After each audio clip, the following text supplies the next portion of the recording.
नमस्कार.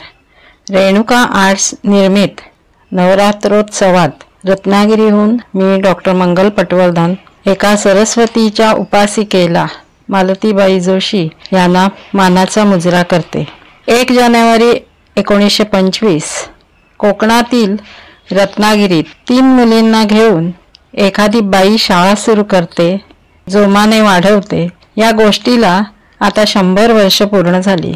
खरंच सोपं गेलं असेल का त्यावेळी त्यांना? कल्पनाही करू शकणार नाही आताची पिढी.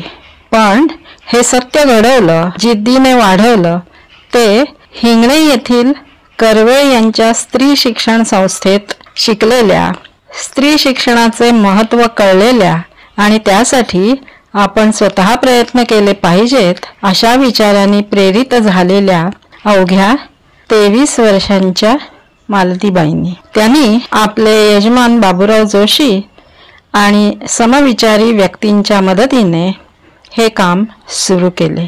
आता त्यांनी लावलेल्या या रोपट्याचा वृक्ष झाला आहे. रत्नागिरी शैक्षणिक संस्थेमार्फत अनेक शाळा, महाविद्यालये आणि विविध शैक्षणिक प्रकल्प चालू आहेत. अलीकडे ही पहिली मुलींची शाळा मुलामुलींची झाली आहे. असंख्य विद्यार्थी-विद्यार्थिनी तेथे शिकून आपला मार्ग चोखाळत आहेत. मी स्वतः आणि माझ्या 2 बहिणी आम्ही त्याच शाळेत शिकलो. पुढे त्याच संस्थेच्या महाविद्यालयातही शिकलो.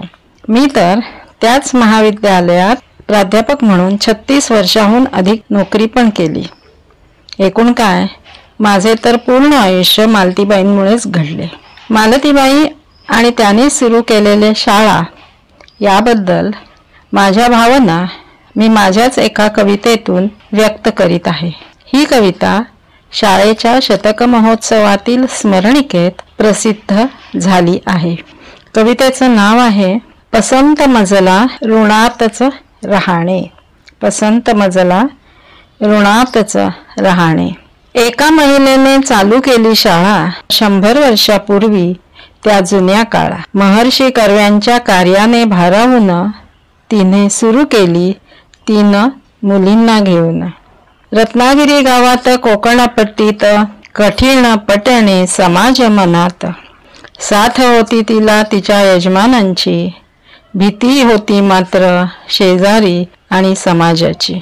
महिला शिक्षणासाठी तिने केला अट्टहास, सर्वांनी त्यांना दिला त्रास मात्र खास.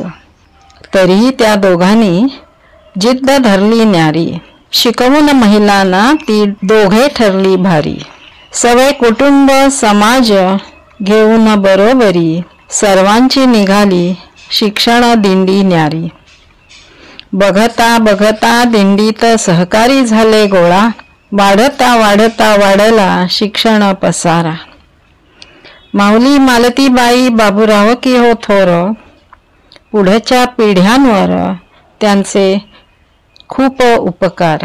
उपकाराची फेड कधी नच करू जाणे, मंगल मानते असे ऋणातच राहणे, असे ऋणातच राहणे. धन्यवाद.